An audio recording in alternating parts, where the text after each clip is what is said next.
You are listening to Offstage with DJ Law on Latino USA Radio. Don't forget to tell a friend and download Latino USA TV app and press the radio link. It's cold like ice, chill. Come over. I'm cold like ice, chill. Come over. You have arrived to Offstage with DJ Law, bringing you the best local, regional, and international music genres with interviews and positive vibrations.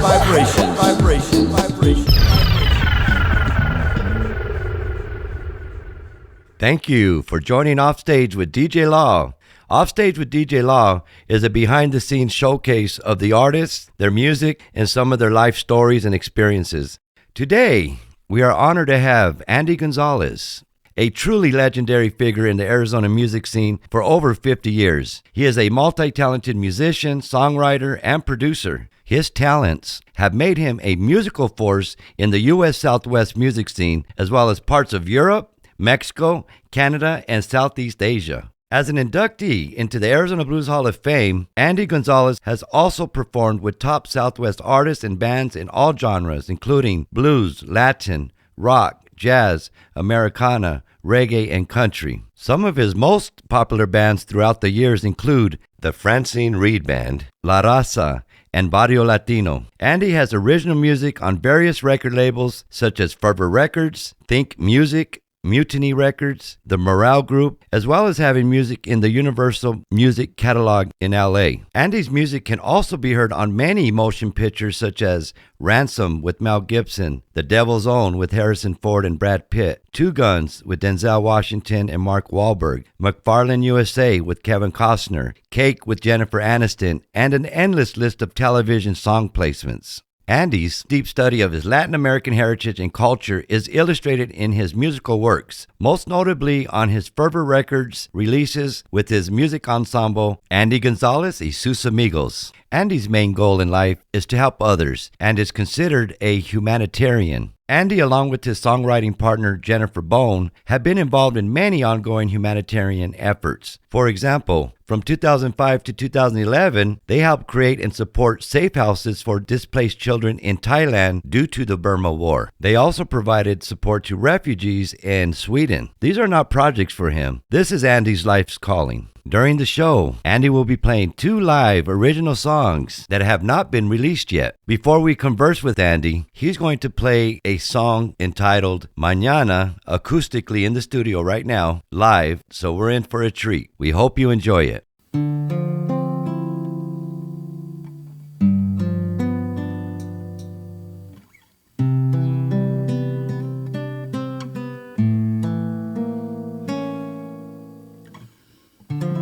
Es una eternidad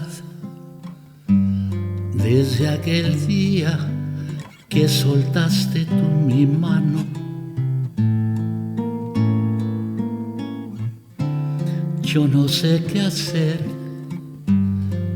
más que quedarme incapaz con mis recuerdos y no sé si es un sueño una pesadilla que repite en mi conciencia. Es que tu memoria me emociona y me tormenta. Me quedo esperando que mañana te veré cantando en mi ventana, llenando mi alma con tus dulces melodías. Espero cada día que mañana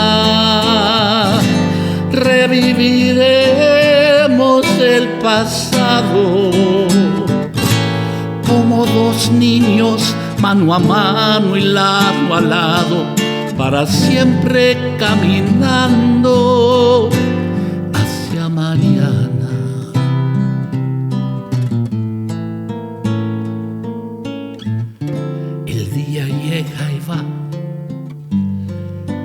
Y aquí me deja contemplando mi existencia. Las horas pesan más con esta gran pena que me ahoga por tu ausencia. Dios, dime por qué, porque te llevaste lo más bueno de mi vida, dejándome triste y con el alma tan herida. Me muero esperando que mañana te veré cantando en mi ventana, llenando mi alma con tus dulces melodías. Espero cada día que mañana reviviremos el pasado como dos niños, mano a mano y lado a lado, para siempre caminando hacia mañana. No, no, no, sé que son puras tonterías que pienso yo, pero es imposible separarte de mi cuerpo y de mi mente. Me quedo aquí pendiente que mañana te veré cantando en mi ventana, llenando mi alma con tus dulces melodías. Espero cada día que mañana reviviremos el pasado como dos niños, mano a mano y lado a lado, para siempre caminando hacia mañana. Mañana.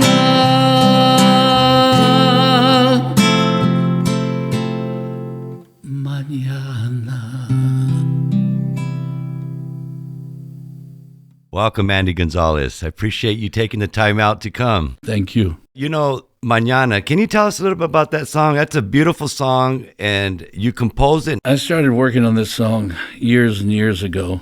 What it actually is about, when my father passed away, I was overseas, and we were doing a small tour, and I got the phone call. So I talked to my mom, and I said, I'll go ahead and cancel the rest of the tour. And she said, no.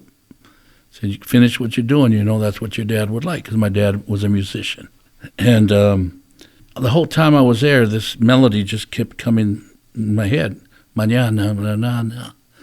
And I realized, I was feeling, and I thought, how does my mom feel about this? How does she see it? I wanted to see it from her perspective. And that's what I wrote about this, because, the first verse is, it's been an eternity since you released my hand, and I don't know what to do but stay here, helpless with my memories. And then I don't know if it's a dream or a nightmare that keeps repeating in my head, but your memory, it excites me, but it torments me. So every day I wait for mañana, for tomorrow, when I'll see you singing at my window and filling my soul with your sweet melodies. And I'll wait for mañana, for tomorrow, where we will relive the past like two kids, hand in hand, side by side, always forever walking towards tomorrow. That is deep. What year did you write that song? It's been just trickling ever since, little pieces. And what year did your father pass? Probably, 6, 7, 8 years. Okay, so in the been last, a while. Okay. Or maybe longer. Well, it's a beautiful song in tribute to your father. You said your dad was a musician. Yeah. I didn't know that. So where were you born? I was born here in Glendale. Well, born in the Phoenix Hospital, but raised in Glendale. And what elementary school did you go to? Our Lady of Perpetual Help Catholic School in Glendale. OLPH. OLPH. You know it? Yeah. Did you escape from there or what? No, I knew a lot of people who went there, though. Yeah. Mm-hmm. I've never heard of it. I'm one of them. Is it still there? Yeah, still there, still going. So during elementary school, growing up, obviously your father must have been a big influence on you with respect to music. My father was a big influence only because of the fact that he played, and we would see him play, and me and my older brother would go, "Yeah, that's what we want to do." But he really tried to discourage us because he knew the business, and he knew what happens It's in tough the business. business. Yeah, and he wanted us to be ball players, and we wanted to be musicians. Was he a guitar player also? My brother, Your dad? my dad, no, he played drums. He played with one of the biggest orchestras that ever came out of Phoenix, the Pitt Orchestra. And in that orchestra, you had Bill Scott, Robert, Billy, and Paul's dad. I think Chepito played with him for a while. Who else played with him? Manny Garcia from Los Compas. I think he played with Pete. Who else? Somebody. Anyway, a lot of the generations. The dads played with Pete, and then generations came from there. So some of the people you play with now, actually their fathers played with your father as well. Yeah. Well, that one time, me and Robert Scott and Ralphie Chavarria were all playing together in the same group, in the same band. So That's cool. We're the next generation. What was the name of the band again that your dad played in? Pete Bugarin, that was his name, Pete Orchestra. And they played at the famous Calderon and all Riverside those places. Ballroom, the Calderon. They toured. They did everything. Man. They had records out. You can still find the records. Were you allowed to go to his gigs when no, you were young? I was too young. No, I don't even recall ever going to one of his gigs. So when would you see him play? At practice? Yeah, at the house. They would rehearse. They would be practicing. Other than your father being a musician, did your mother or siblings play music? Mm-mm. My dad and his older brother, who I never met, was also the drummer, and he died young. But he was the original drummer in their family, and then my dad took over. So it is kind of handed down. And between me and my brother, I chose to try to play guitar or bass, and he stayed with the drums. I don't think I've ever met your brother. No, you never have. He passed away years ago. Oh, okay. Yeah, Sorry to hear but that. he played in the group La Raza, and he used to play with that group called Pango. You don't know them? I Did don't you ever hear remember of them? them. They were think I've real heard that popular. They were real popular here. In what years? Oh God, don't ask me years. I'm horrible with 80s, years. 90s? 80s? I'm really bad with years, and I don't remember. As you grew up as a kid, what kind of music were you guys listening to in the house? Oh, that was cool, man, because my dad would put Louis Prima. He would put Harry Belafonte.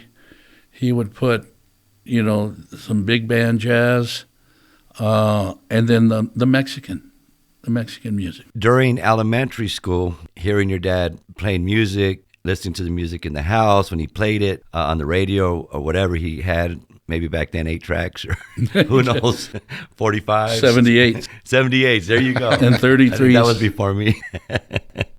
Did you join any bands during elementary school? No, like I said, he really tried to discourage. And it wasn't until, I think it was after 8th grade when we graduated from grade school that we finally started playing. My brother started before I did. He was playing with a group. And then I started playing with some guys there in Glendale. In high school? Right after high school, I would say, really. So during high school, you weren't playing any instruments? I was learning. What instruments were you learning? Mostly the bass. 'Cause I met you playing when you were playing the bass, but I also understand you play other instruments. Well, the guitar and just a little bit of percussion and a tiny bit of keyboards. So enough to make my songs sound okay. Were there other artists that inspired you to pursue music? You mean locally? It could be local, national. It could be what you heard on the radio. Just what we heard, what we were listening to on the radio and stuff. Because back then, when we started playing, I think I was 13 when I did my first professional gig, and the music that we were playing back then is R&B, soul music. At that time, that was called soul music. and then James Brown came into the picture. You had Otis Redding and Etta James and all of that, and Mexican music. You couldn't play anything else, or you'd get your ass kicked. You know, if you tried to play the Beatles or something like that, well, you got some dirty looks, man. But then after a while, it all just kind of settled down because all those tough guys started doing having fun and listening to Jimi Hendrix and stuff. So the psychedelics. everything just changed, yeah. When did you seriously say, I do want to be a musician? At what age? As soon as I could, as far back as I can remember. And that's something you always want to do? You didn't have any other dreams? No. And it's kind of like we were talking the other day. It wasn't a dream. It's not aspiring, I want to be a musician. It's just something that was normal. To me, it was normal. This is what I'm supposed to do. And it's like breathing. You know, you don't aspire to breathe in the morning. You know, I want to breathe today. No, you just do it. Your heart beats. And I just knew in my heart, I'm supposed to do this. This is what I'm supposed to do.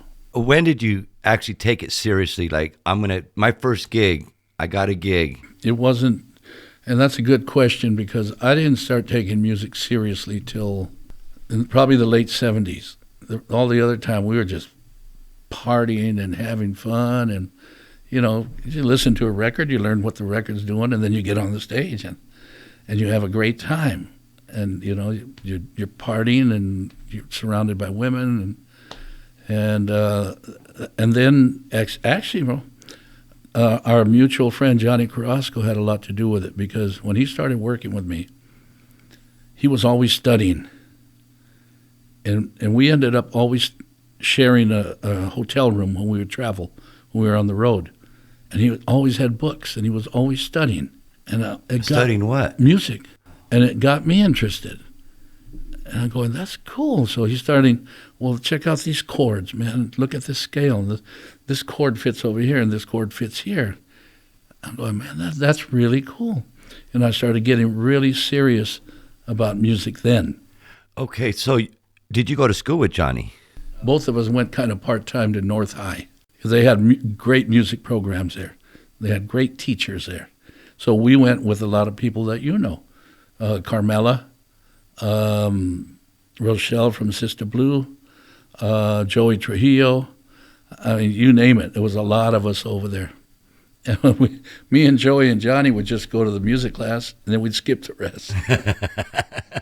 We'd walk to Joey's house. Yeah, Johnny's an excellent guitar player. He's very knowledgeable. When you guys were in the band together, was it called Barrio Latino at that time? No. Back when we first met, it was La Raza. Yeah. And that's when Johnny and I first started working together. And then he joined way later when we started Barrio Latino. Now, is that La Raza, wasn't that in the 70s or the early 80s? The 70s.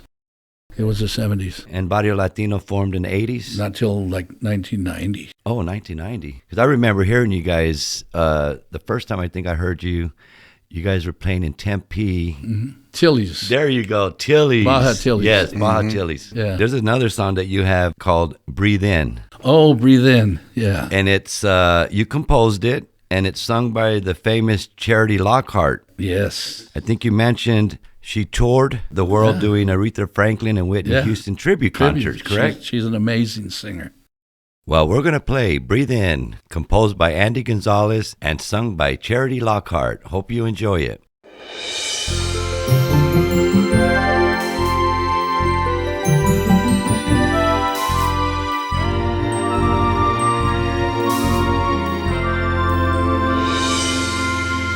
You whisper low and softly say, today you had a bad today. No one understands your special ways. It makes you wanna fly away. You say they don't believe in you, that you possess the secret clues, that dreams are real and make-believe is true. Can't they feel it in the air? Feel the magic everywhere. You say it's easy to receive the power. All you have to do, breathe in, breathe out, breathe out.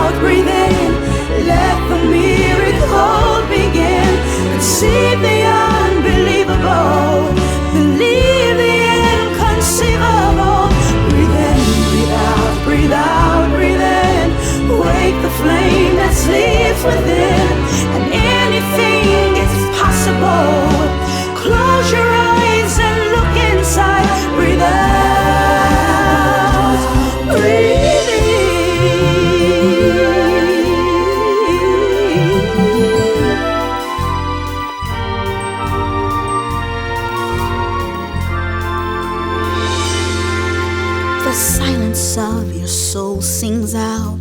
Your eyes speak words so clear and loud, high above the unbelieving crowd, like wings descending from the clouds. And when they realize they're healed, they gaze in awe as you're revealed, the mysteries that the universe conceals. Can't they see it in the air? See the magic everywhere. You say it's easy to release the power. All you have to do, breathe in, breathe out, breathe out, breathe in. Let the miracle begin. Conceive the unbelievable, believe the inconceivable. Breathe in, breathe out, 'cause anything is possible.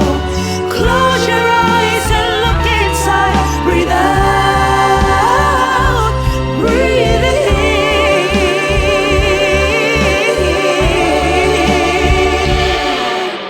When those voices scream your name and sting you like the winter rain, breathe in. You're not to blame. And when they say you don't belong, sing your song and prove them wrong. Breathe out, breathe out. Breathe in, breathe out, breathe out, breathe in. Let the miracle begin.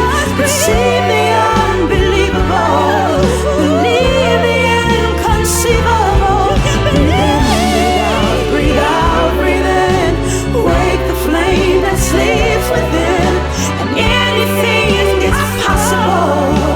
Close your eyes and look inside. Breathe out, breathe.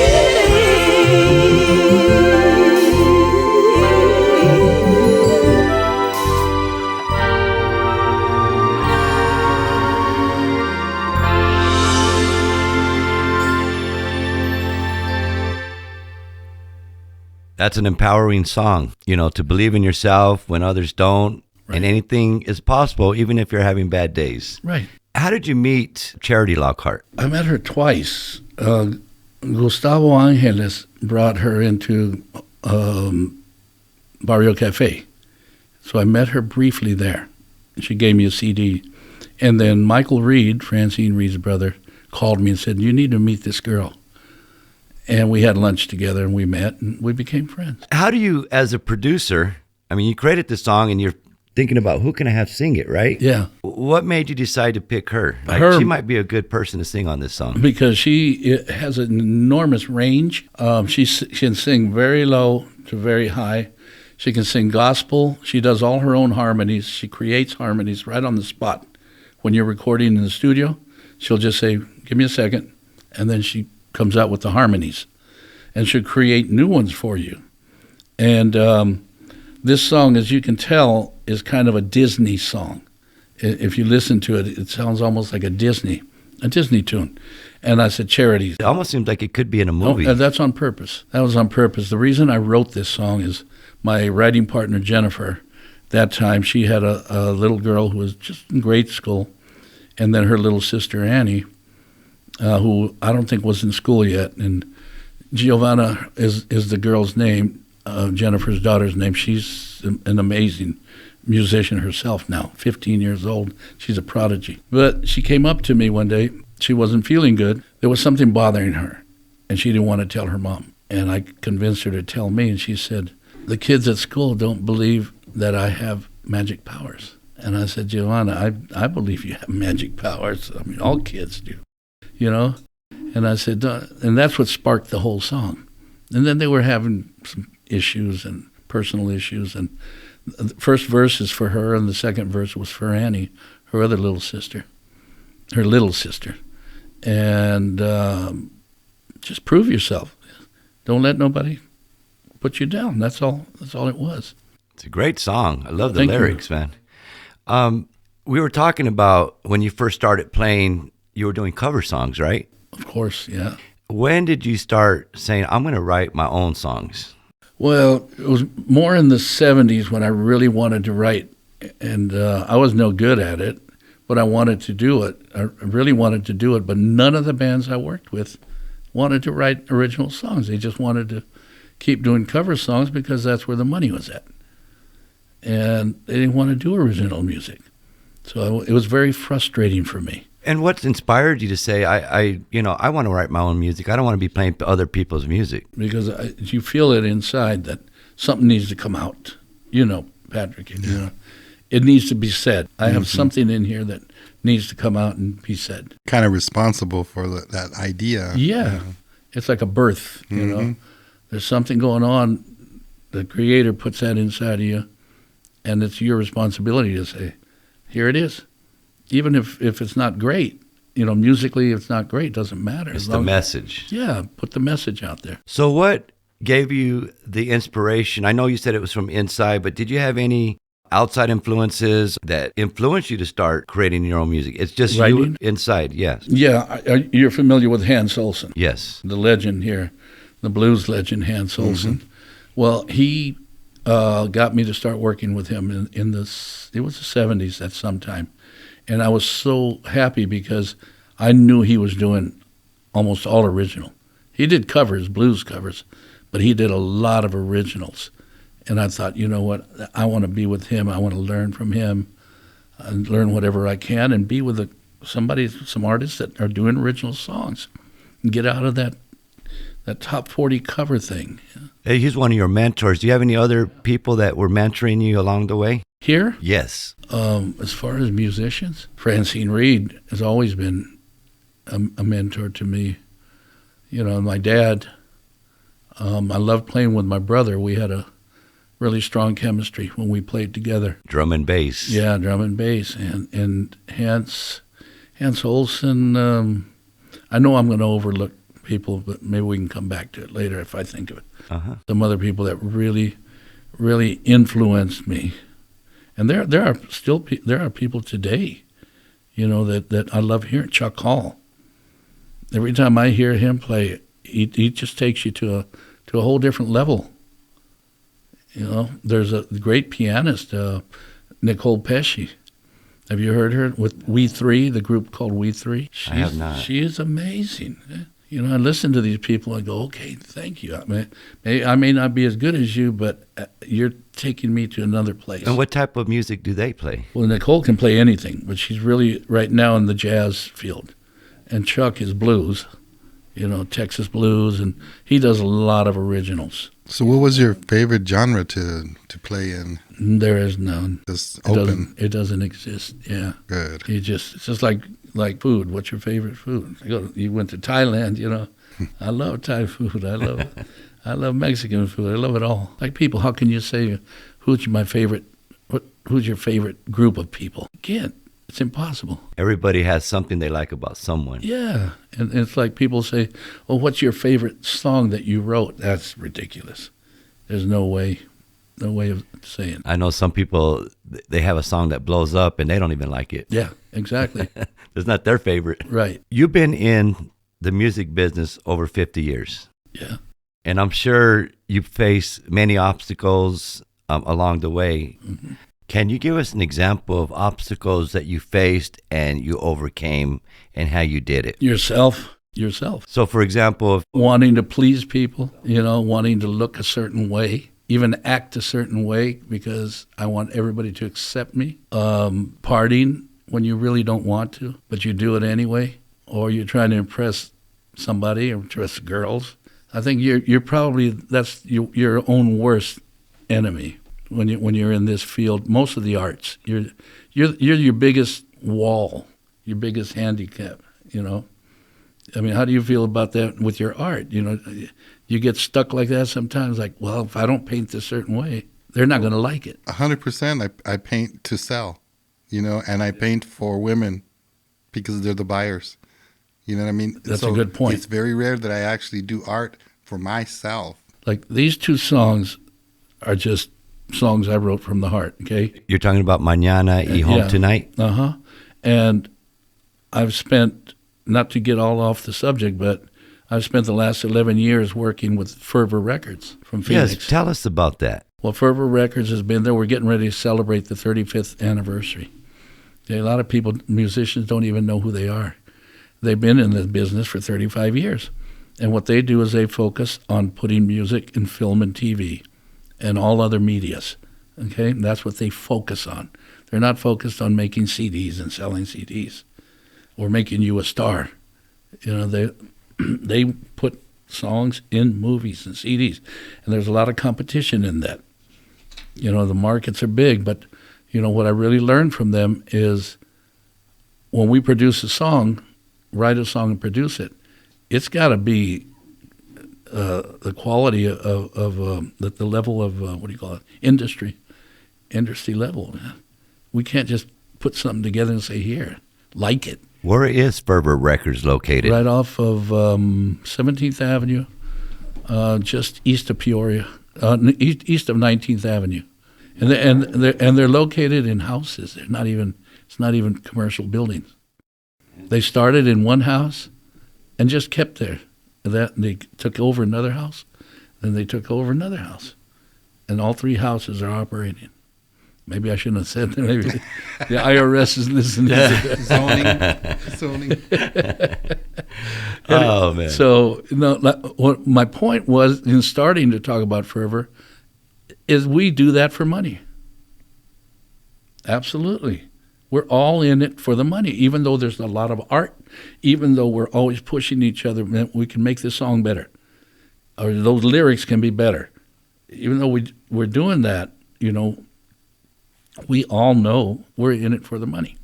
So I did mention at the beginning some of your accomplishments. When one of your songs make it into a movie, how does it get there? I don't put it in there. Fervor does. Well, the first songs that I had placed in movies, I hadn't even started working with Fervor. It was 98 or something. But David Hilker from Fervor Records, at that time it was called Wild World with an H. And he told me that there was a guy in L.A. named Mark Ferrari that was looking for Latin music. And he was just starting out in that industry, placing songs in movies and stuff. And he needed Latin music. So he hooked me up. Sure enough, the guy started with one song, and then placed two songs, and then started contracting me, you know, sending me money so I could produce and write songs for him specifically. So I did that. And all those songs that I wrote for him, all of them have been placed somewhere. Is it a lucrative type of business? It can be, yeah. It can be. Lately, especially since COVID, and lately in the whole world economy right now, it's like this, man. It's rocky right now, and I've had several people tell me the same thing, because I have a cousin that works over at AMGM, and he goes, yeah, it's just kind of rocky right now. I don't know if they're waiting for the election, after the election, or what's going on, but I don't know. That's what I've been told, and you can feel it. But we've been very, very fortunate, because every quarter we receive our royalties, and every quarter I look at my statement, and another song has been placed someplace. So thank God, literally. That's nice. And the reason I got into that, it was not at all for any kind of glory or anything. It's like we talked about. Right. I get a song placed, I don't go post it on Facebook. I did it for my kids. Because when I was younger, you know, we were wild.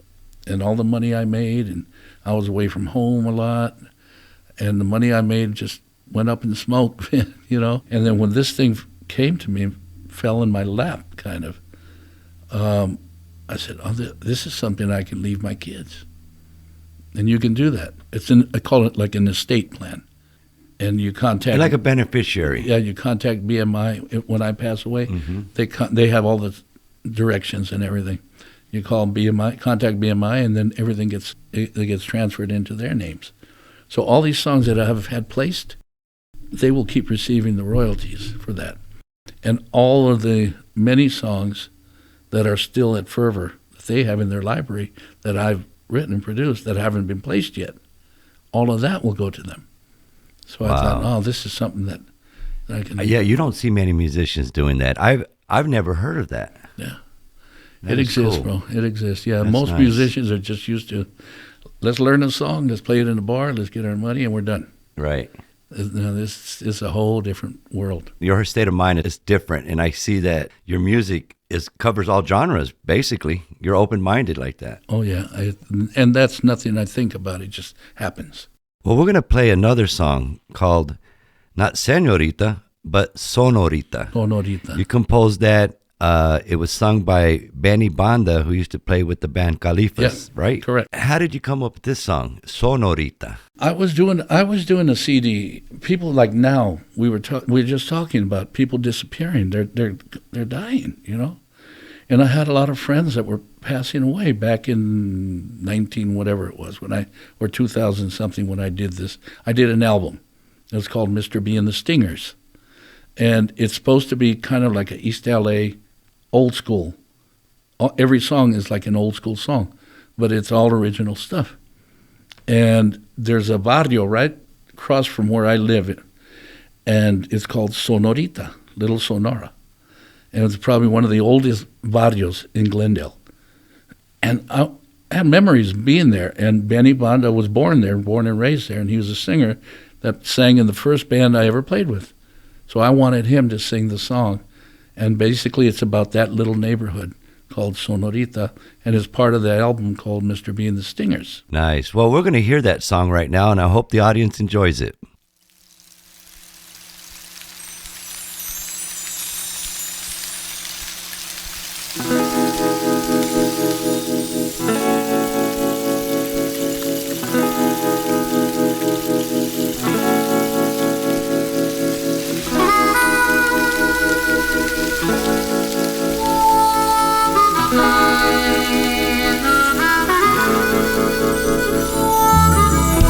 Precious memories of days gone by.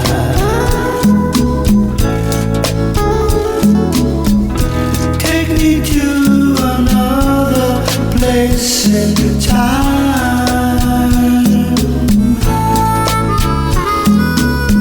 A simple house beside a dusty road.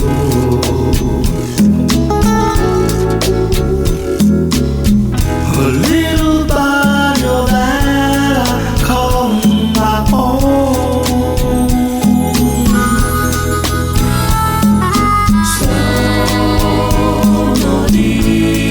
Sonorita, you will live forever in my heart.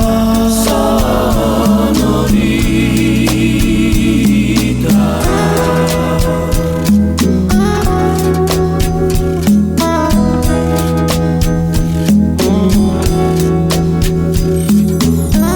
Struggling with the blood late at night. Where I learned of life and how to fight.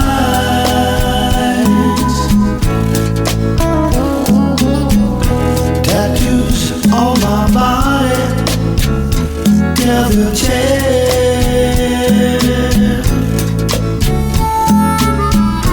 Love I thought would last, but somehow failed. Yeah.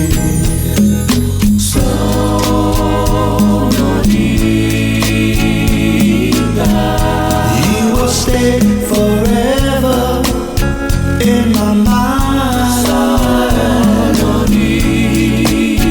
Sonorita. You will live forever in my heart.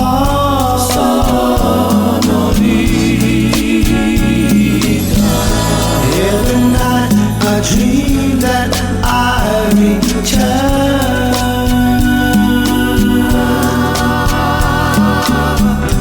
but those days are gone forevermore.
You know, when I heard that song, it almost sort of reminded me of All Day Music by War. It has that feel. It has that feel. I like it. It's a nice Chicano style ballad. Well, let me tell you a secret. The guy playing harmonic on there is Tetsuya Nakamura, who took Lee Oscar's place with War. Oh, okay. When Lee left, Tex took over. They call him Tex. He took over that position, worked, I think, 13 years with War. And we became friends. So when I did this album, I asked him if he would play on a couple songs. He said, yeah, sure. So that's him playing. Well, that's cool. And I noticed, I mean, you have a repertoire of things I didn't even mention in your bio. I mean, it's so much that you have done. But you did play with War before, correct? Only like in concert, yeah. Right. Just when they were first starting out, they just left Eric Burden, or he left them, and I think they had "Slipping into Darkness" and those songs, and they were playing at the fairgrounds, and a friend of mine, Jimmy McElroy, sax player, he was in the Black Student Union, or he knew somebody in the Black Student Union, and they invited War to play at Phoenix Union High School. And War said yes, that they would do that. And they came in, set up all their stuff, and we were the warm-up band, La Raza. And you had met them already? Or No. That was the first time you ever met them? That was the first time, yeah. But that's way before Tex started playing with them. Let me tell you something else about this album. It was done for a reason, okay? First of all, I knew my brother was starting to, his health was starting to get bad. So I wanted to record him. There was other musicians in town that, you know, some of them were passing away. I said, I'm going to do this album. I'm going to write all these songs, and I'm going to invite all of these people in. I mean, Bobby Soul is on there. Bobby's famous. Gumby's on there. Paul Aldama from Glendale. Who else? Ralphie Chavarria is on there. A whole bunch of artists that I used on there. Jennifer, my partner's on there. My daughter's singing background. Freddie's on there. Freddie Duran. And I did it all for a reason. You know, I wanted my brother to be on a recording. So what's the name of that album? Mr. B and the Stingers. I think it's on CD Baby. And is your brother playing the drums? He never made it. Yeah, he passed away before I could do it. So, but Tex and now me, I know there's a gentleman named Shin Miyata from Japan, and he's very into the cholo lowrider scene, like the Japanese are. A lot of them are. So Tex sent him this CD. He had a small record label, and he loved it. He loved it, and he started to sell it over there. So we weren't making a lot of money yet, but he was getting a lot of play. And then 2010, was it, when the banks crashed? Like 2008, yeah. Yeah, everything just went. And his little company just went down, and everything stopped. Did you ever get to go to Japan? No, but I would love to. Now, you've been to other countries, though. Mm-hmm. I used to go to Thailand every year from, was it 2005 to 2011, something like that. And what were you doing there? You want me to tell you what we were doing there? Yeah. Well, I used to attend a church in Glendale, and one day I walked into the church, and there was these two missionary girls. They were Chicanas from L.A., but they were dressed in traditional Thai. And they were showing slideshows, and they had pictures of stuff that they do over there. They're missionaries. Okay. And when it was all done, I walked up to one of them. She was the leader. She's got her own mission, whatever you call it. Her name is Lana Vasquez. And I asked her, I said, you know, I would love to go to Thailand. And she goes, well, in what capacity? I said, I'm a musician. She said, oh, man, we need musicians over there. We need teachers over there. And I told my partner, Jennifer, about her.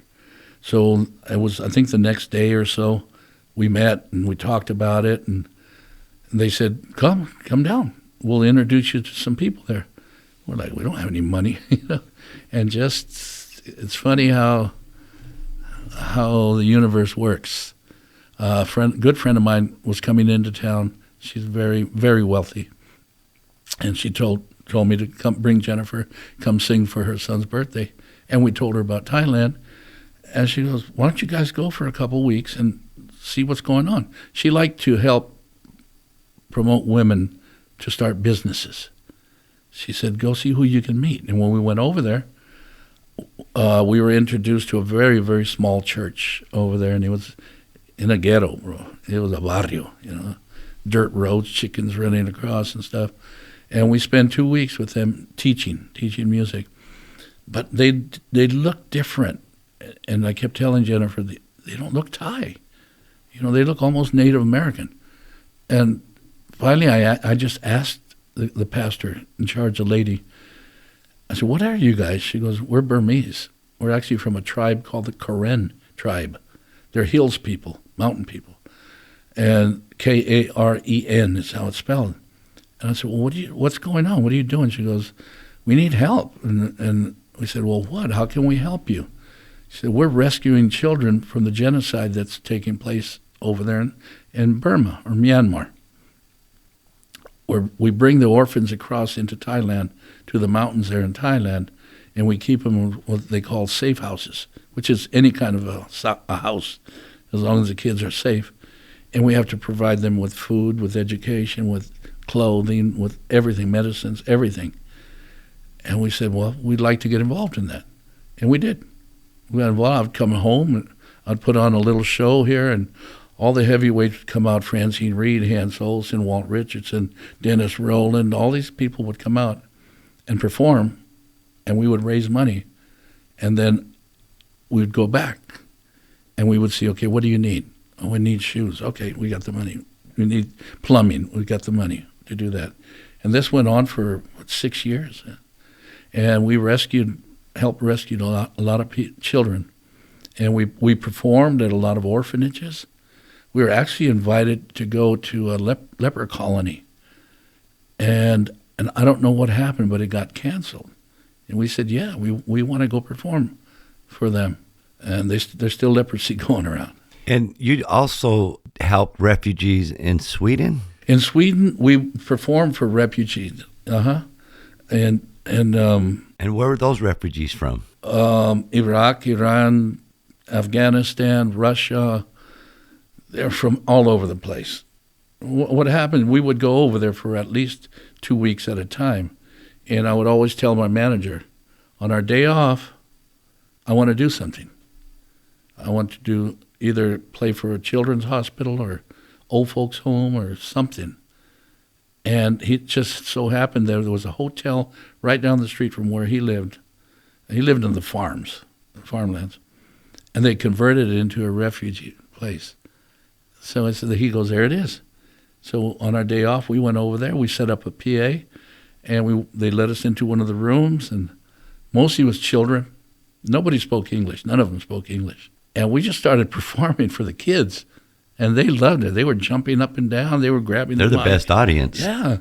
And they were singing in their language, And then the adults started to come in. They all started to pour in, and it was packed. Before you know it, the place was packed. So we would do that kind of stuff every chance that we got. And there was a lot of refugees there at that time. People from Romania, just escaping the wars, just getting away from the wars. So we had opportunities to help them, and even if it was just singing for them. Well, you had mentioned to me that, one of the things about this interview, you didn't want to boast about all of your accomplishments. I'm going to do that because you deserve recognition. You made it very clear to me that music was a means to an end, meaning that what you're doing, you're using your music in order to help other people. Yeah, it opens doors up. As soon as they find out you can play music, or it gets you to different places that you couldn't have gotten to, like Thailand. Once we started going to the clubs in Thailand, the doors started opening. Yeah, come back again. Or I got hired to do a session, recording session. So all these doors started opening up, and people down in the island of Phuket, I went down there, and there was people. They took me to orphanages down there, and they were telling me, what can we do to help? I ended up playing at the Phuket Blues Rock Festival 2 years in a row, And the promoter there, he said, tell me what I can do to help you guys. Set up a booth. I won't charge you. Set up a booth. Tell people what you're doing here. Let them know. But we had to be very careful, man, because what we were doing was not really legal. Because the Burmese government wants to kill these people. It's still going on today, bro. Wow. That the genocide's still going on today. And the Thai government didn't want them. So where are these children supposed to go? So there are people that are working, and I know people there that are working under the radar. They're there under guises. Like one is a school teacher, but under the radar, she helps these kids. It takes a lot of courage to go down there to help people, knowing that the government can arrest you. They're the ones with the guts, man. Yeah. The children, man, to survive what they're surviving right now. If you were to see some of the videos that we brought back, which we weren't supposed to bring back, these poor kids, man. A lot of them, their parents just killed themselves because they couldn't take it anymore. Wow. Or they get on heroin to ease that pain, and the children are just left behind. I mean, that video, I don't know if you took a look at the video that I sent you, but you should check it out, man, because at the very end of the video, we're in the house, we're in the safe house, and we're getting ready to leave. We just had breakfast, and a man walks in with a little boy in his arms. And the man starts speaking in Thai to my friend, and she goes, he wants to leave him here. And we said, well, where'd he get him? He said, Burma. He said the woman came up to him and said, here, save my child, save my son. And we said, well, what's his name? The guy goes, I don't know. He said, I have no idea. So my friend looks at me and she goes, I'm going to take him. So she took him, raised him. Wow. So the people there find families that will help? Yeah, but it's tough. I'm sure hard. It's tough. It's really tough. And when you meet these kids, these orphans, man, you wonder, why do you wake up happy every day? Your parents aren't even around you. You have nothing. And they get up with smiles on their faces. That's such an encouragement to the people. And when we got the first time we went to the safe house, they sang songs for us. We didn't even have lighting in the room. They had candles everywhere. There's no furniture. We were all sitting on the floor, and they start singing for us. Man, and we bitch and complain here. Yeah. Children are resilient, that's for sure. Well, we have another song called Mi Marisol. Mm-hmm. Now, the next 4 songs that I'm going to be playing for the audience is from Fervor Records. Mm-hmm. And your band that you put together is called Andy Gonzalez y sus amigos, correct? Anything that I did in Spanish for Fervor Records is under Andy Gonzalez y sus amigos. And who's part of sus amigos? Oh, gosh. Robert Scott played drums on it. Tony Valenzuela played percussion on it. Miguel Melgoza played percussion on it. We had the singers, Freddie Duran. We had Miguel Melgoza. We had Leon Santiago. A lot of Byron Menendez played keyboards. A lot of the local guys, and we had horn players come in. Mark Witt, he played with us. And the Mexican stuff, I have. It was kind of different. The salsa and the Mexican were a little bit different. Ramon Villalobos helped me out a lot on that. So where'd you guys record at? At Fervor. They have their own studios. Oh, okay. They got like 4 studios now. They got the big one, the large one, and then each house has 1 or 2 of the other ones where it's like this, with this type of a setup. So they can do their own record. No space for drums or anything. Yeah, just small areas. Mm-hmm. Well, let's hear Mi Marisol by Andy Gonzalez y sus amigos. We hope you enjoy it.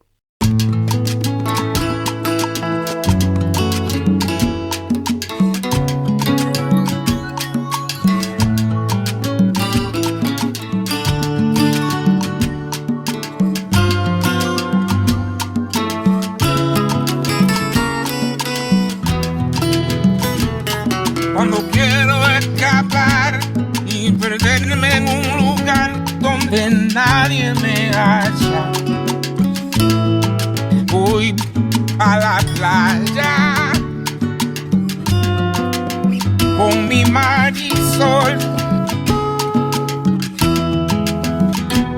en la sombra de un palmar donde puedo ahí dejar mi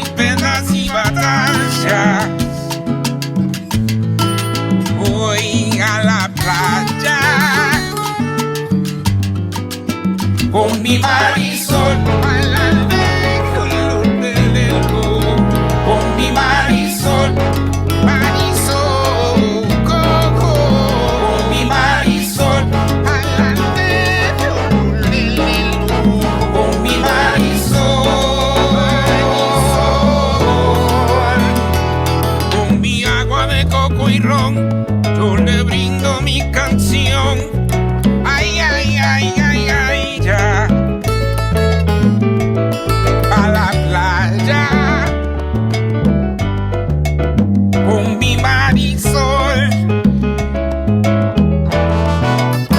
con tu brisa en mi pecho, yo me oculto en tu lecho, mis pecados los dejo con el perdón de la playa, con mi marisol, con mi marisol, con mi marisol, con mi marisol.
Perderme en un lugar donde nadie me haya.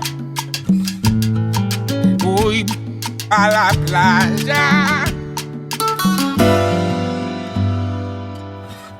con mi marisol.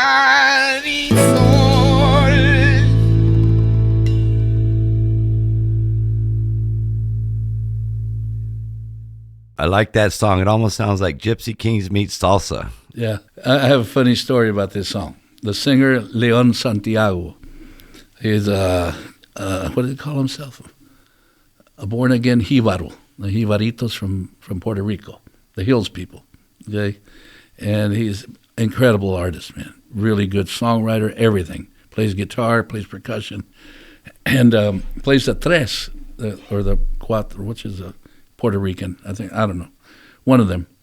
So I asked him, he was in Puerto Rico when we called him and said, can you play on this song? Because he's got his own studio, so we send him the stuff, the tracks over there. And can you do some tres? And we're in communication. And he's had... I'm sorry. For those who don't know, what does that mean? What? Tres. A tres. It's a guitar. Double-stringed, small guitar that originally was created to do the montunos, all the moving parts. It's not really a chordal instrument because not everybody could afford a piano. Mm-hmm.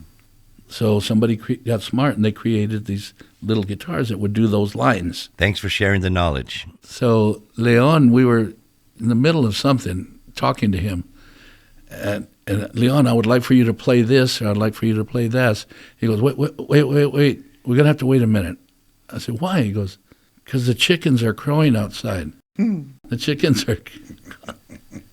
He goes, we have to wait till they stop before we can record again. Mm-hmm. That's funny, man.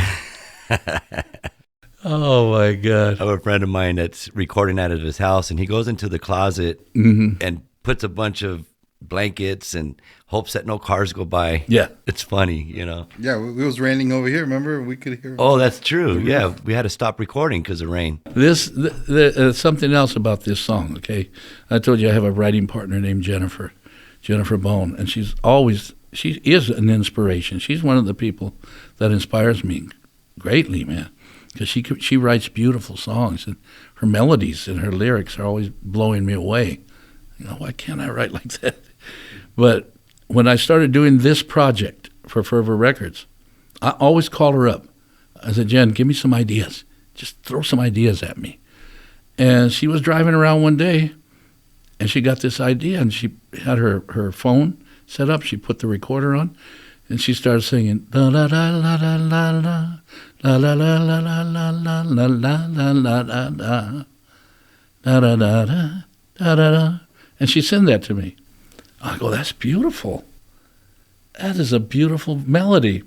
That's it. That's the song. Wow. And then I put the lyric to it, and the arrangement, all the arrangement. You know, that's a beautiful song, and I know this next song that we're going to play, El Guarachero. Oh, yeah. Also from Andy Gonzalez y Sus Amigos.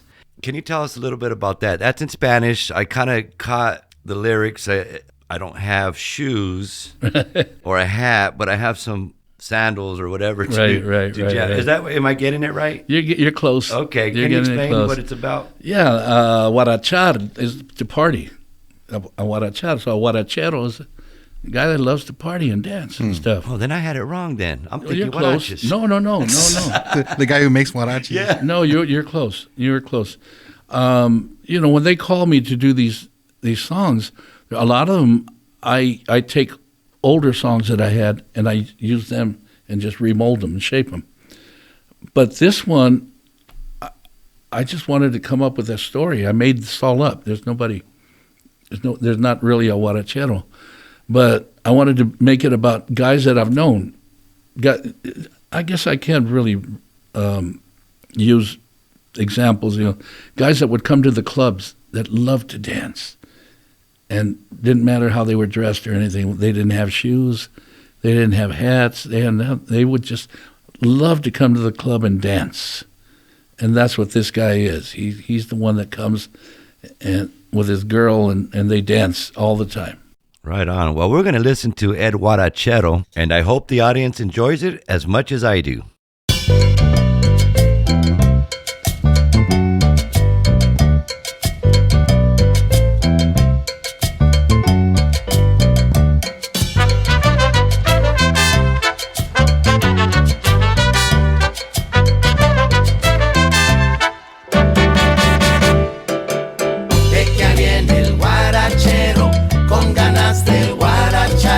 Sin zapatos, sin sombrero, sin embargo va a bailar con una negrita hermosa que le viene a acompañar.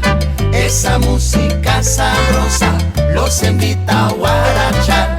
A mí me dicen el guarachero y yo vengo pa' guarachar. Sin zapatos, sin sombrero, yo les invito a bailar. Ve que ahí viene el guarachero con ganas de guarachar, sin zapatos, sin sombrero, sin embargo va a bailar con una negrita hermosa que le viene a acompañar. Esa música sabrosa los invita a guarachar. Oye bien lo que digo, si me quieres acompañar, la vida sí está sabrosa, afíjate los pasos ahí nada más. Ahí viene el guarachero. Ahí viene el guarachero. Ahí viene el guarachero. Ya. Salsa y sabor. Rica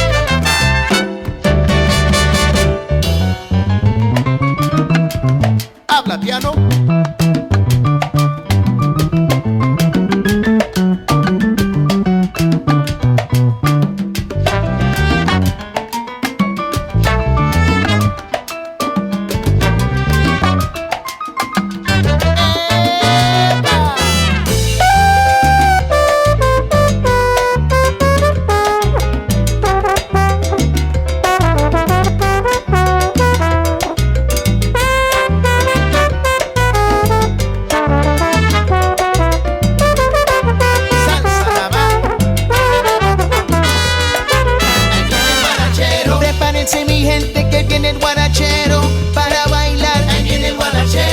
Sale tu tía, tu prima, tu amiga para gozar. Ahí viene el guarachero. Una rumba guaracha, todo el mundo a vacilar. Ahí viene el guarachero. Llama a los bomberos, mamita, mamita, los bomberos. Ahí viene el guarachero. Quita la chancla, mamita, que somos de los pueblos. Ahí viene el guarachero.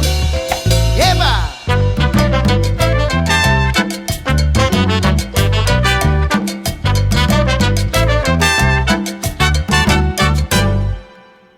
Those are some catchy lyrics. Great salsa dance tune, and I love that trombone solo.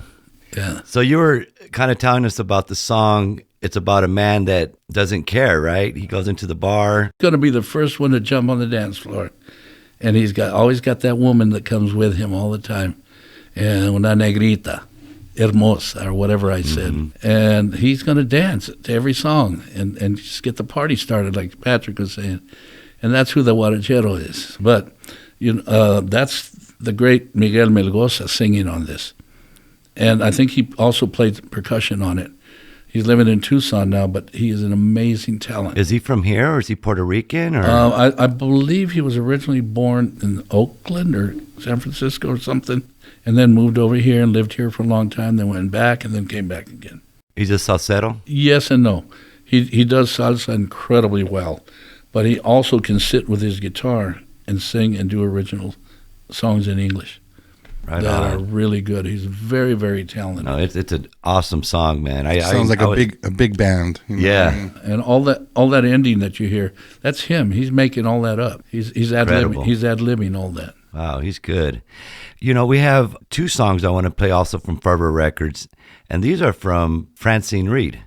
One of them called Tips of My Fingers, and the other one, You've Got to Change. Francine Reed is pretty famous, jazz and blues. I think she was born in Illinois, if I'm not mistaken. Was originally, yeah. And she received many prestigious awards. She's got them in Georgia. She's got awards here. She's got a Grammy thing on her wall for the touring with Lyle Lovett and recording with Lyle Lovett. She sang with Willie Nelson. She's done a lot. And how did you connect with her? Back when I was playing with Hans Olsen, we were playing at Chewy's in Tempe. You remember Chewy's? The original Chewy's, where they had you walked in here, but the stage was facing that way. Yeah. So you had to walk around.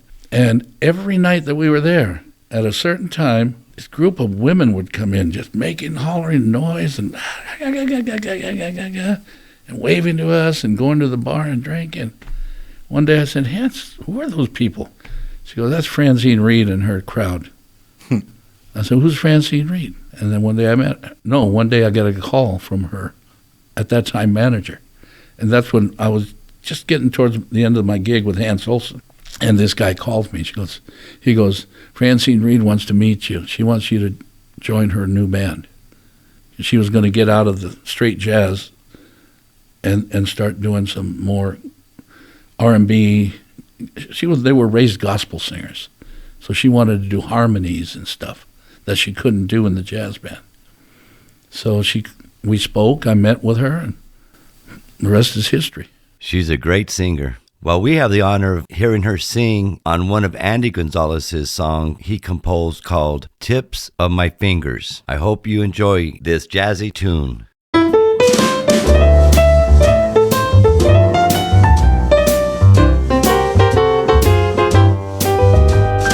Thought it was love, it fit like a glove, then it slipped off the tips of my fingers. Captured a dream, wrapped in a ring, then it slipped off the tips of my fingers. Every time I go and wear my heart upon my sleeve, it just means more wear and tear to patch up when you leave. I can't dismiss this permanent kiss from your lips on my lips, 'cause it lingers. I got to admit, I still can't understand it. How do I ever stand a chance to hold on to a real romance when it slips off the tips of my fingers?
love.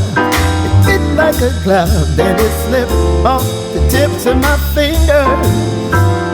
Captured a dream, wrapped in a ring, then it slipped off the tips of my fingers.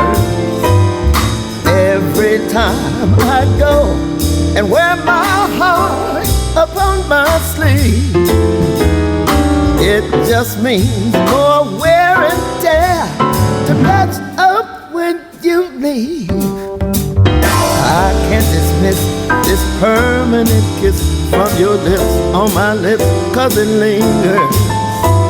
I got to admit, I still can't understand it. Oh, how do I ever stand a chance to hold on to a real romance when it slips off the tips of my fingers? Ooh, those lips on the tips of my fingers. When it slips off the tips of my fingers.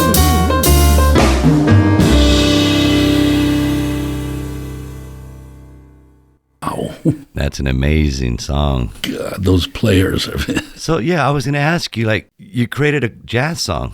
So I write in whatever genre hits me. And they wanted some jazz, and they wanted classic jazz. They didn't want contemporary. So I need to give shout out to those musicians. Go for it. On this song, man, because that's the lady I told you about, Nicole Pesci. She's playing keyboards, and the great Dwight Killian, the baddest upright bass players here, and I wasn't even going to attempt to play this stuff. And then the great Todd Schuba on drums, and I had those three guys with Francine Reed singing my songs. Like, what did I do to deserve this, man? And are you on any of the instruments? No, you just I composed wrote the them, song, put and it together, arranged it, produced So you're like the Latino Prince, huh? You write the music, and then you just get the other people to play. Yeah, I guess so, man. But no, it was such an honor to work with these guys. If you were to be in the same room with that group of musicians, man, having goosebumps, man. And because they are all so good. They're world class, but they're so humble. Every one of them is just so humble when they come in the studio. Nobody has attitude. do you ever run across people that you ask, to come play on your music, and you might get attitude from certain people, or most of them are pretty? Not often, because everybody wants to work. Yeah, are you kidding me? Yeah, man, you gonna pay me? Yeah, I'll pay you. So you don't have issues with certain artists that they just like, hey, that artist is a great singer for this particular song. I'm gonna ask her if she can come in and sing, and no problem. Usually they want to. Everybody wants to. We've had issues at the studio with, artists that kind of had big heads, and that got solved real quick. I just called the boss and said, hey, no, this ain't happening. And you're going to waste a lot of money on this guy. And they're like, no, we ain't doing that. Hire another one. It's a business, man. It's a business. You do run into that then from time to time. Yeah. And like this song here, they wanted some classic jazz. So I go in spurts and I listen to different songwriters. And one day I might be listening to country, one day I might be listening to something else. And you hear guys like Cole Porter, these great jazz songwriters, So I'll drench myself with listening to those guys. And how did they do that? How did they write those lyrics? And this is what came out. This next song is called "You've Got to Change." It was composed by Jennifer Bone. You arranged it, and it's sung by Francine Reed. This is like an R&B song, right? On this album that we did, it's not the jazz album. It was more, they wanted some classic R&B, little gospel, And I asked her, what do you have? And I went to her house. She brought in 8 songs for this particular album. It made it easy for me. So I tweaked them. I get them and I tweak them because the artist is Francine Reed. So I know Francine so well that I'll look at the lyric and say, no, she would say this. Or that phrasing's not going to work. I need to change that phrase, or the hook is not quite right for her, or the tempo, or the feel. But Jen would bring me all the songs, and then I would just do that, just mold them, just like a kid playing with clay. They shape it, mold it. Nice. And are the same musicians on this song as the other one? Totally different. Totally different. Totally different. All right. Well, we have a treat for you. The song is called You've Got to Change, and we hope you enjoy it.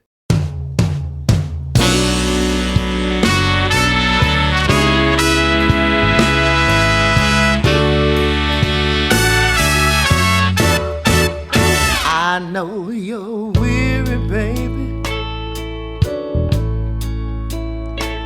I know you're worn. Trappings of this life have your heart tattered and torn.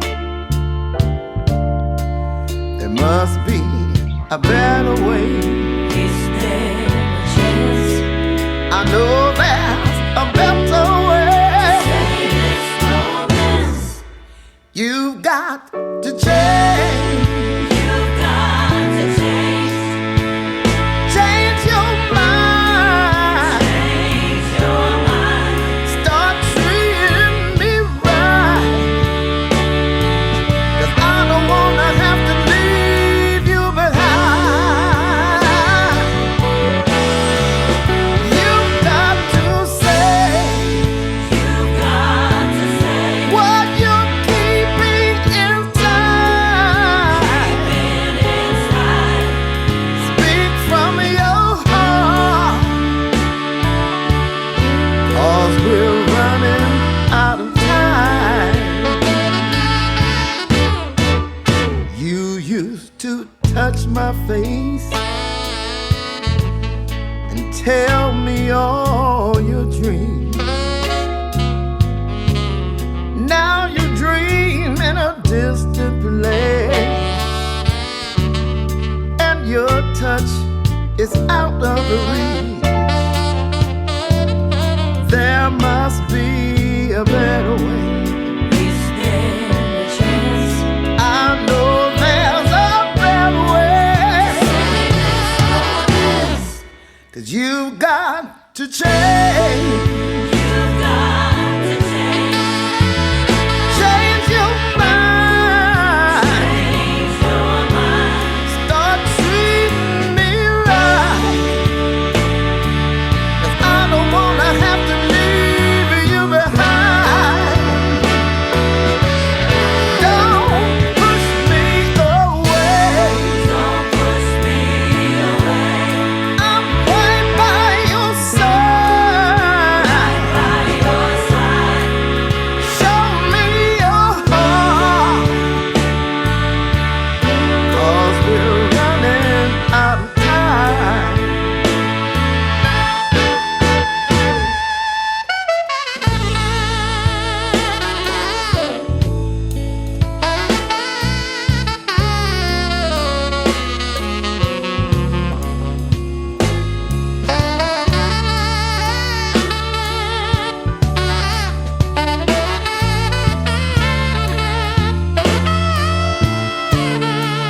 There must be a better way.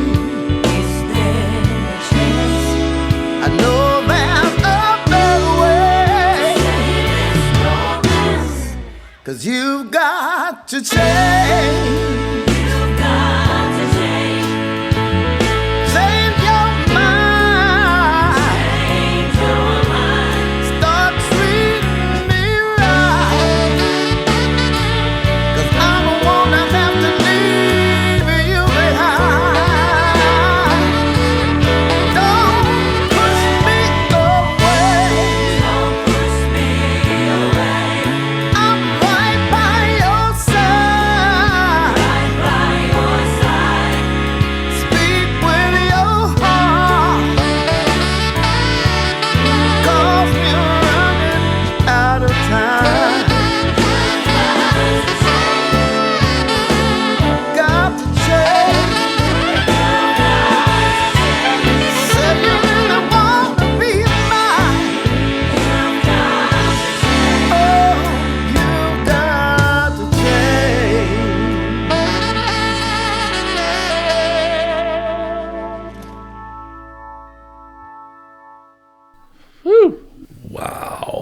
Some sexy saxophone. That's the sexy. That's Jerry Donato. He's an amazing sax player. And if you listen to the backgrounds on there, that's Jennifer and Charity Lockhart singing those backgrounds. Nice. You mentioned that this song hit a movie? Yeah. It went to the James Franco movie called The Disaster Artist, something like that. And it came out, and just after he was starting to get promoted, he got hit by the Me Too movement. He got accused by some woman, and all the promo stopped. And the movie just died. That's sad. It's a beautiful song. Yeah, but he shouldn't have been fooling around. You're right on that. That changed everything. Yeah, but that's life. We have time for one more song, but before we do the next song, I wanted to ask you, where do you see yourself next 5 to 10 years? Oh, great question. I don't know, man. I don't know. I'm not sure, because right now I'm feeling a change. I need a change. So I don't know where it's gonna go. But a couple of things that I wanted to talk to you about is on that video that I told you to go on to. The one that we prepared. And where can people find that video? It's on Facebook. Under what? It says Jennifer Andy. And Ook is spelled U-C-H? O-C-H. O-C-H. O-C-H, which means Jennifer and Andy in Sweden. Okay. Because we toured Sweden for almost 10 years. 10 years straight, playing over there, performing over there. And it shows all of the newspaper clippings. I mean, there's a ton of I did see the newspaper clippings. Yeah. I mean, you have a ton of stuff that, we can talk about. We could probably stay here for a good 5 to 8 hours. We should do another show. We'll do part two. Part two, yeah. And but there's a video on there. Actually, you'll see the promo for Mr. B and the Stingers in Japan, because it was in a magazine. It was in their Lowrider magazine. And it's got picture of Tex, and the cover of Mr. B and the Stingers in there, and also the video with me and Pat Vegas from Redbone, where we're playing at the Rhythm Room. Yes, I did see that. Me with Jessie Coulter. Jessie Coulter was Waylon Jennings' wife, and she had several hits, and I worked with her 3 times. Her and Hans Olsen. I think there might be a photo in there. I worked with Floyd Westerman, Red Crow, who was Native American. You familiar with him? Did you see the Dances with Wolves? Yeah. Yes. The chief. Oh, okay. That's Floyd Red Crow Westerman. I worked with him 3 times. And so, I've really been fortunate. And the drummers that are on I don't know what, maybe we should do another show. There's so much. We're missing a lot of stuff, bro. And I don't want to try to cram it into this thing, but the people that I've had the honor to work with, it just blows me away, bro. I played with Jimi Hendrix's mentor, Earl King. Wow. I backed him up. I mean, I have a list of stuff that people you have worked with, and it's like 3 pages long. Well, let's do another little show. Sounds good. Well, the next song we're going to play is a live song that you're going to do for us. It's called Home Tonight. Can you tell us about that song? Yeah, I do want to tell you a lot about that song, and I'm going to take some time to do it. Go for it. Because my younger brother, just passed away on the 29th of August. And for years, he was on the streets. He tried kicking the habits and just couldn't do it. And I think one day he just realized, I'm not going to change. So he just said, this is me. This is who I am and what I am. And the lyric here on the end of the chorus, you told me don't worry, that you'd be all right. That's what he used to tell me. He would say, don't worry about me. I know what I'm doing. And he was very intelligent. He just was addicted, and he couldn't kick the habit. So he realized that. And he used to hear where it says, you gathered what's been and done, took them, trade them in, secondhand score, but you're worth so much more. Your kingdom's within. And because he used to gather metal and stuff, scraps, and he used to go sell it so he could have his little money. So he wasn't stealing anymore. He stopped that. That's what this song is about, and I think that it's time you come back home into her arms again, my mom. She's waiting inside to hold you like there's no end. You said, "Don't worry, you'd be all right." Well, you're home tonight. You're finally home. And forgive me. I want to, the other third verse is, forgive me, I wasn't there because me and my older brother, he was 6 years younger than me. And me and my older brother, we were already playing music by the time he got left behind. And he ended up doing stuff, whatever. And I just apologize for that. The devil still owes for the time that he stole, which is true.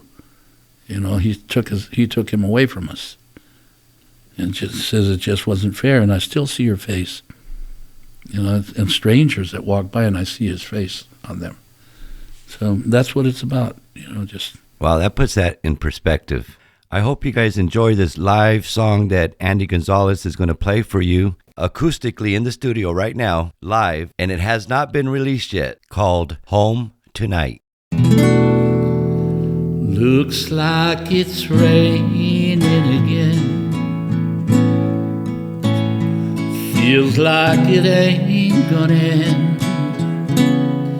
Better find a dry porch or a shed to crawl in and ride out the wind. You've gathered what's done and been, took them to trade them in. A second-hand score, but you're worth so much more. Your kingdom's within. Oh, now I think that it's time to come back to her arms again. I think that it's time to get back home. She's waiting inside to hold you like there's no end. You told me don't worry, you'd be alright. Well, you're home tonight. Forgive me, I wasn't there for that kid left behind on the stairs. The devil still owes for time that he stole. Just wasn't fair. I still see your face in the light, and on strangers that pass at night. But it's hell moving on when I turn and you're gone. Once again, the sky has cried. I think that it's time to come back to her arms again. I think that it's time to get back home. She's waiting inside to hold you like there's no end. You told me don't worry, you'd be alright. Well, you're home tonight. You told me don't worry, you'd be alright. Well, you're home tonight.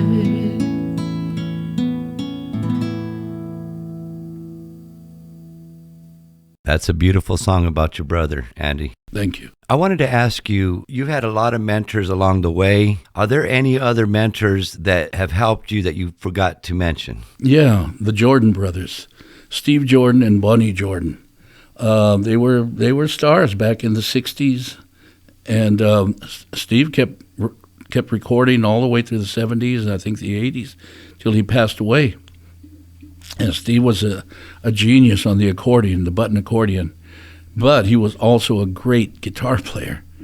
he could play jazz on the guitar. He could play jazz on the accordion. He could sing, and his brother played drums and could sing really, really well. I was, I think, 14 years old playing in South Phoenix when they came into town and took us under their wings and taught me a lot about music. Okay, so maybe I misheard you earlier. You were learning music, but not really playing in high school. Uh-huh. But this particular occasion, they took you under the wings and you were able to play with them? Yeah. Yeah, I mean, don't let the age fool you, because I just was not going to high school. That's all. I got you. Okay. All right. Yeah, so you don't do the math because it doesn't add up. No, but these are people that are part of Arizona music history, the Jordan brothers. And Bonnie is still alive. I think he's 80 years old. He's living in Corpus or someplace in the Valle down there in Texas. Well, you know, it's been a pleasure having you here, but I do have a couple other questions. If you don't mind me stating, you are 71 years old now, right? And you mentioned you have children. How many children do you have? I have two. I have a son and a daughter. And are they into music as well? My son loves to play, but he's got a regular day job, but he does work with me on whenever we do gigs. He plays congas really well, and he's singing a little bit. My daughter sings. She's got a beautiful voice, but she doesn't really want to be in the business. She's in the legal business. You probably even met her before, in the probation. Oh, okay. Stuff. What's her name? Adelita Nunez. I've heard of her. Yeah. Small world. Yeah. Any grandkids? Yeah, they both have kids. Ernie just texted me. He's on his way to Texas playing with the Irie. You know who that is? The band? Yeah. Yeah. He's playing with them in Texas. They want him to be a part of the band. Wow. I don't know if he's going to do it or not. But he's there. His younger brother is really talented. He's been doing this, what you're doing, producing and stuff, since he was early teens. He had a studio already set up. Wow. So you had a big impact on your family. I think it's just like what I say. They're just born with it. I don't have to go over there and say, you need to play music. Right, but they see you just like you saw your dad. Yeah. You planted the seed. Yeah, it's like, no, this is what I'm born to do. That is great, man, to see, your legacy live on. Uh-huh. Before we end the show, where can the audience find you on social media, or where you're playing at for gigs, or if you have certain projects that people want to hire you for? How do they contact you? I don't have a website. My phone number is 623. You're old school. Go ahead and say it. 623-237-0333. That's how you reach me. Okay. I'm playing every weekend, Saturday and Sunday from noon to 2 at a small restaurant in Glendale, downtown Glendale, called Mama Lupita's. And I was going to get the address, and I forgot. But you can find me there. I'm singing there by myself. But the big thing that's coming up, November 16th, me, Francine Reed, and Alice Tatum are hosting our annual St. Mary's Food Bank fundraiser/concert. So we're doing that at the Rhythm Room. That's going to be from 2 to 5. And we have, of course, Francine and Alice will be performing. Her husband, Todd Schuba, on drums. Hans Olsen will be there. Chuck Hall will be there. Chris Goff on piano's coming in. Diana Lee's bringing her band in with Donnie Dean. Walt Richardson's bringing his band in. The Sugar Thieves are bringing their whole band in. Wow, great And lineup. then some other people coming in. And that's another chance for us to help people. And last year we provided over 14,000 meals. That is a lot. For St. Mary's Food Bank. That's great. And we're planning to do more this year. So, guys, come on down. You guys are invited to come in. I appreciate that. You have any gigs coming up for New Year's or anything like that? I don't have much going on, bro. Just producing. I try to stick with that. I mean, I'm going to end up doing some gigs. I know that. But I don't really have, aside from Mama Lupita's, there's nothing really steady that I'm doing. We do Honda Casino. We'll be going up there on the November 18th or 19th. We start over there. And that's one of really our steady gigs is going up there. And we usually go about 2 times a year. It was 3 times, and then after COVID, there was, a lot of the businesses lost money. So now we've been going 2 times a year. And then when you go to the casino, you're there for a week, right? The whole week. And you play every night? Yeah, Tuesday through Saturday. Before we let you go, I've got one more question for you. What do you hope the listeners take away from your music? From my music? And even some of the experiences you talked about today. Wow. That's kind of a loaded question. Yeah, it is a loaded question because younger people are going to look at this stuff differently. They're going to listen to me and they're going to hear me in a different way than the older people are. And as far as the music goes, there's so many songs I can't say, this song's going to inspire you, or this song's going to do this, or this song's going to do that. I don't know. The songs that I sang live, I hope they reach you, because I'm trying to reach you. Any advice for up-and-coming artists? Study, practice. Study, and try to stay away from the junk if you can, and try to be as honest as you can with your music. That's great advice. Be as honest and sincere as you can with the music. Of course, we got to make a living. We have to. But you've also shown that through music you can help people out, philanthropy style, you know what I mean? And that's never going to end. In fact, when I turned 65, first thing I did is I ran to the Social Security office. I was there, one of the first ones to walk in, because I had planned that I was going to semi-retire, keep doing the music for film and TV, cut back on the gigging, and I was going to go back to Thailand. And I wanted to get involved again in that, or Mexico, or something like that, and just devote myself to that, to helping. And the guy said, you didn't put enough in, so you're not going to make enough. And that killed that whole thing. Yeah. You know how to make God laugh? Tell him what your plans are. You know what? I've heard of that. And actually, I have a thing that says, you plan, God laughs. That's true. And that's what happened. Well, he was laughing at me like, yeah. Go ahead, go to the, go get your money or whatever. He goes, no, it's not going to be there. Right on. I really appreciate you taking the time off to join me and Patrick Murillo on Offstage with DJ Law. I know you're a busy man, and we're almost not going to be able to make it today, and I'm glad you did. I appreciate it. So I really appreciate you having you and here. And Patrick, both of you, man. Yeah, man, it's an honor. I appreciate it, man. Thank you, Andy. Thank you. It's cold like ice, chill. Come over. I'm cold like ice, chill. Come over. You've been listening to Offstage with DJ Law. Thank you for tuning in. If you enjoyed the show, spread the word. And don't forget to also spread positive vibrations.